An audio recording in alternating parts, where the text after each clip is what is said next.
Hey everybody, Wayne here.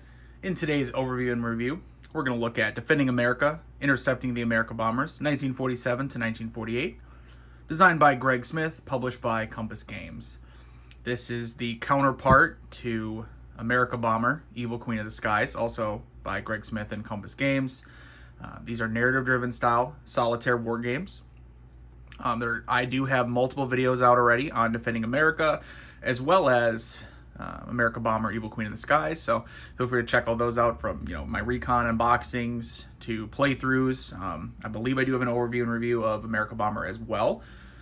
And I just finished a tutorial playthrough of Defending America, which went up, and also a part 2 playthrough, kind of continuing with a couple more sorties. So while I'm going to definitely do an overview here, it's not going to be super in-depth because you're going to be able to watch those tutorials to really get, exactly how to play the game and go from there. So in this one, I do want to, before I get started though, I do want to thank everyone who has been subscribing, who's been watching, especially commenting. I really appreciate that. It's nice to see you guys when you're engaged, when you comment, hey, if you have a game, if you played it, whether you like it or don't like it, whatever your feelings are, I always appreciate that when you guys share that. So I think that's it for the intro. Let's go ahead and dive into the overview. All right, before I dive into the overview, just a reminder of the format for my videos. I have my introduction. Now this will be the actual overview of the game and gameplay. I'll have my pros and cons and end with my final thoughts. Okay, so an overview of Defending America. As you can tell from the title, in this game you are playing as an American pilot. It could be a Navy pilot, a Marine pilot, or a United States Army Air Force pilot. You are going to be setting up in either an air base or off a carrier. The Luftwaffe is going to be flying their big Amerika bombers from the Azores here. They're going to be moving in on these zones, heading towards America. You're going to roll on a raid chart to determine where they're going to bomb. It could be, the Curtiss Wright plant. It could be General Motors, etc. It has a whole list of real industrial factories in America. And depending on the zone they're going to go to, they're going to go ahead and be moving towards that zone. You're going to either intercept them from your carrier or from one of the air bases here. Eventually, as time goes by, the enemy bombers are going to have nuclear missions. They're going to be dropping the atomic bomb. You're going to try to intercept them sooner rather than later. If you're intercepting them closer to their base, they're going to have fighter escorts. Once you get to zone 4 and on, there's no longer going to be a fighter escort for them. You're just going to be attacking the bombers themselves. Let's go ahead and look at the actual pilot sheet. Starting a career in Defending America, you're going to create a pilot. There's going to be a procedure to follow to create one. I went ahead and explained all of it in the tutorial. But basically, the gist of it is, you can see here you have a pilot mat. You can see there is a U.S. Army Air Force one up here. Here's for the United States Navy pilot, and here's for a Marine pilot. You're going to keep track of things like experience points, prestige level, what medals they've achieved, Silver Star, Purple Heart, Bronze Star, etc. Also their skills. Do they have landing skill, the ACM, air combat maneuvering skill, what's their gunnery skill, aim, etc. You're going to have a call sign for the pilot. You're going to keep track of their skills, abilities, experience, all of that. And you're developing that character as you go ahead and fly sorties. Now with your pilot, depending on what service you're in, you're going to have a variety of aircraft to pick from. And let's go ahead and take a look at those. After you've created your pilot, you're going to go ahead and pick an aircraft. Now, some aircraft will be available from the start, like this F-8, F-1 Bearcat, which, as you can tell, is a Navy aircraft. Others, such as the P-80B Shooting Star, won't be available until May of 47. You're also going to have a prestige level requirement. Usually, it's pretty easy to meet before you can actually select that aircraft. So you pick a starting aircraft. So say your Navy pilot will be the F-8, F-1 Bearcat. You're going to go ahead and equip it with the ammo it needs for its main guns. You're going to have a wingman present with you as you're flying. He's going to be the same aircraft. It's abstracted, but he will be there. And you're going to have different markers you're going to place for, say, endurance. If this, obviously, the Navy aircraft, so you're going to be on a carrier, what carrier you're on, what unit you're in, etc.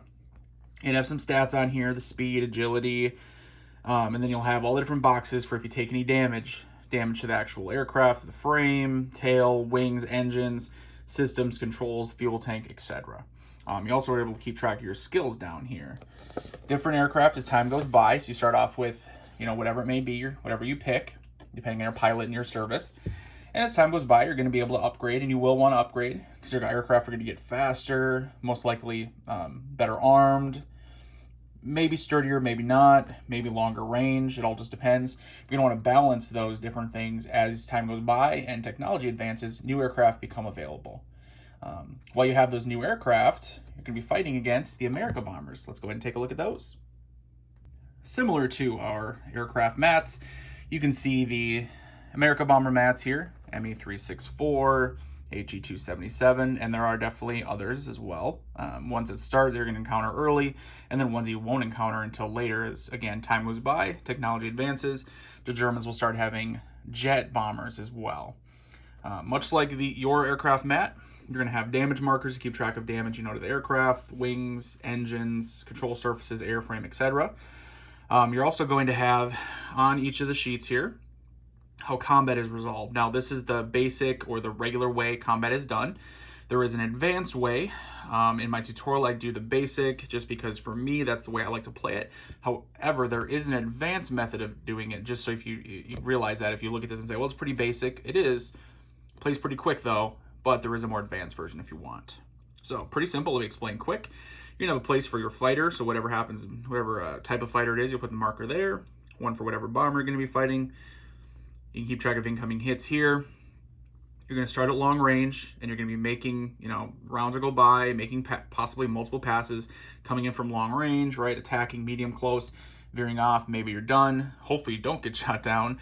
Maybe you're coming around for another pass. Keep going. It's going to be shooting at you with its defensive firepower. You're going to be shooting at it with whatever your firepower is.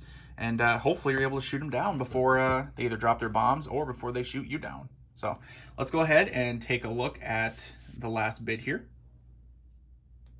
All right, the last thing before we dive into the actual pros and cons and my final thoughts is looking at a sortie log. So we talked about creating your pilot, you picking an aircraft, you're then having different sorties where you're having enemy bombers come flying in, you're intercepting them, hopefully shooting them down. So this is the example of sorties, of a sortie log.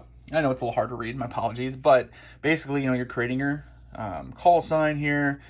You are keeping track as time goes by. So starting in April of 47, working your way down.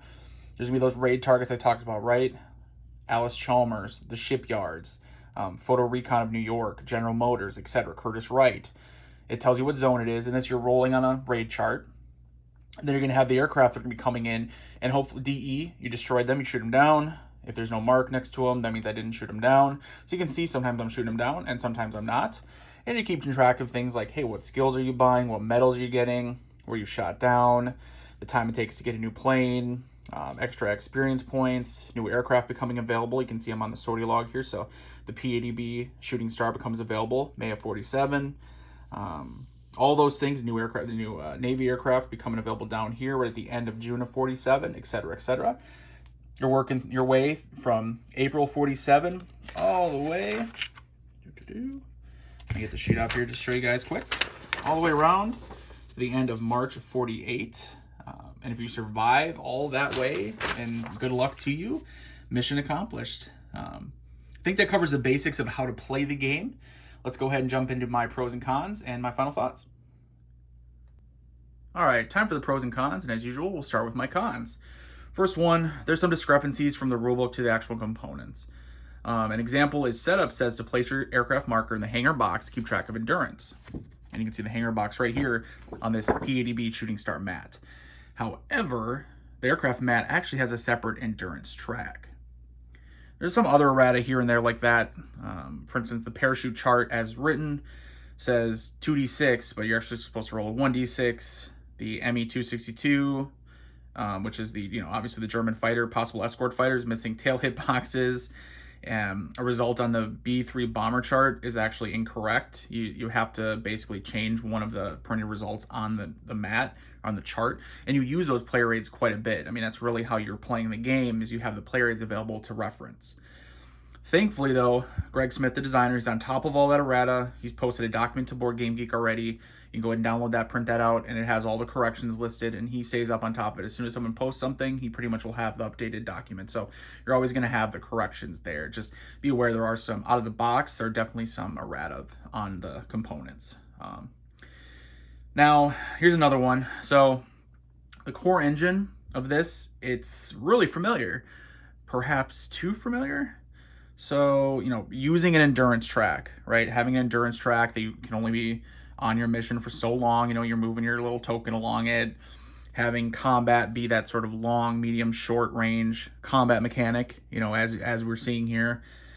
That part of it, it's really used in almost every Greg Smith narrative-driven solitaire game I've played. Now, I don't want to dwell on it too much here because I'm going to talk about this more in my final thoughts. So that's it for my cons. Let's go ahead and jump into my pros. I love that they added a way to keep track of incoming hits to the bomber. I used to use a die. This is a small but excellent quality of life change. So what I'm referring to is right here in the combat, incoming hits. It used to be there was no way to keep track of them. You just, you try to remember, or like I said, I used to keep a die and just, put like a 6-sided die and just mark it down as I resolved hits. Here you have a marker, so if you're delivering 4 hits, boom, put it at 4, work your way down as you're resolving them. Small thing, but I really like that. Another thing is that there are a whole bunch of different careers and aircraft depending on if you start as a USAAF or Navy pilot or Marine pilot. Really, the Navy Marines are operating on the same level with the same aircraft, but Navy aircraft also has to deal with, or Navy pilot, also has to deal with the carrier, their location. So you can see the carrier here. CV, depending on what location they're going to be in, where you're launching from, the risk reward of moving them closer to the Azores later on, riskier landings for having to land an aircraft carrier.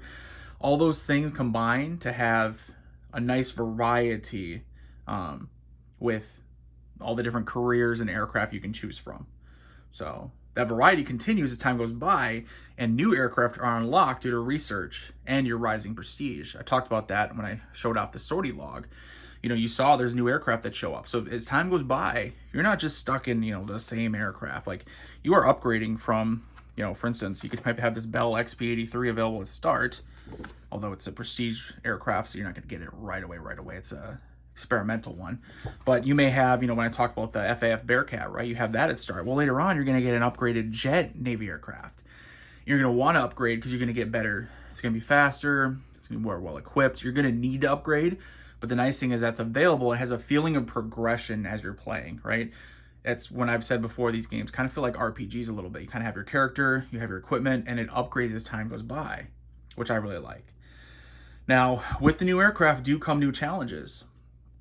The Germans are going to be sending jet bombers, and they're going on atomic bomb missions that you have to defend against. And trust me, you don't want them flying those jet bombers and dropping atomic bombs. You're going to need to upgrade your aircraft, and you're going to need to intercept them sooner rather than later. And that's when you start dealing with escort aircraft, and if you're a Navy pilot, the possibility of your carrier being sunk. Okay, that is it for my pros and cons. All right, time for my final thoughts. I enjoy this one. Now, you could probably tell that from my tutorial playthrough if you watch that. That said, the game isn't perfect. There's some unfortunate issues with errata. I'll be nothing game-breaking. Whether this bothers you or not, this system definitely has some miles on it. Is it a great system? Yes. There's a reason it has worked for multiple games, from submarines, airplanes. Soon there's tanks. He's got games covering tanks. I believe on the Western Front of World War II. There's Western Front Ace. Again, it's aircraft, but you can see that the variety of eras and equipment that this system is able to cover. And that's fantastic. And clearly, it's working. I'm buying them. I love them. Lots of other people are as well. However, as you all know, I'll always be honest with you about my thoughts and feelings. And part of me, after playing Defending America, can't help but think, have I played this before? Which then makes me ask, does this game do enough to differentiate itself and bring enough unique gameplay to the table to be worth playing? Now, with this game, ultimately, I think it does. Now, do you need both this and Amerika Bomber? Short answer, no. I think if you love the theme, this alternative history theme, which I have really enjoyed, as I've always been a fan of alternative history, then yes, get both of them. The way they operate is a little different. Core engine's the same, but there's definitely some differences that if you really like the theme and you want to experience it from both the attacker and the defender perspective, absolutely get both of them. If you don't love the theme, or you're just like, hey, I just need one of these games, no, go with whatever game interests you the most. In Amerika Bomber, you're flying, one big bomber. You feel like the giant, taking all these hits, kind of going in, dropping your bombs, you're rolling for bombing, getting out of there. Or, do you want to feel like you're just one little pilot, although you're part of a bigger squadron, keep that in mind, and you're trying to shoot down this big lumbering bomber, and sometimes you're not going to shoot him down, sometimes you will, and when you do, it feels really good. So what kind of game, what game do you want to play? What kind of gameplay do you want to experience? And do you want to feel like you're on one side or the other? In that case, get that game. Now, all things equal, for myself, I think I prefer Defending Amerika, but I can still recommend Amerika Bomber for someone who wants the most simple or beginner-friendly game in this genre, and Defending Amerika for a step up in complexity. Now, I hope that all makes sense. Like I said before, I have some reservations with maybe the system, the fact that it is, a very similar system in its core, and it's being reused, being recycled from multiple games. These games are enjoyable. They're still enjoyable. I do worry about the day that I play a game from Greg Smith using this system, and maybe I say, it's kind of same old, and I'm not into that anymore. I'm not there yet, but I do hope, and I'm confident that he will continue to introduce, new features, Chrome, new rule tweaks, new things to the system that'll keep it fresh. The fact that we are at least getting different types of games, right? Submarines to aircraft to now upcoming tanks, different eras, World War II, World War I, with the same with the submarines. Now with the aircraft's going to be covering World War I as well. The World War I game I'm thinking of is, the submarine one is from Raiders of the Deep, not from Greg Smith, although it uses that system, very similar system, inspired by that one. Also from Compass Games though. But anyway, I digress. The system itself, enjoyable, always has been, and I don't know if it always will be, but for now, I'm glad that I got this one. I enjoy it. It's staying on my shelf for sure. And let me know what you think. Let me know, do you agree about the system? Maybe starting to show its age a little bit. You disagree and say, nope, here's the deal. System is fun. It's good. I have no complaints. I'm not going to look a gift horse in the mouth. Greg Smith, created an excellent solitaire system, and I just want to keep putting out those games using this system, and I'm good. Either way, you're not wrong, you're not right. Everyone's opinion's different, right? Share with me below. Please let me know what you think. I would sure appreciate it. Other than that, if you made it this far, please, subscribe, give me a thumbs up, and obviously, like I said, comment. Let me know if you played this game. Let me know if you played Amerika Bomber, if you plan to get them, and what you think of them. So, until next time, guys. Later.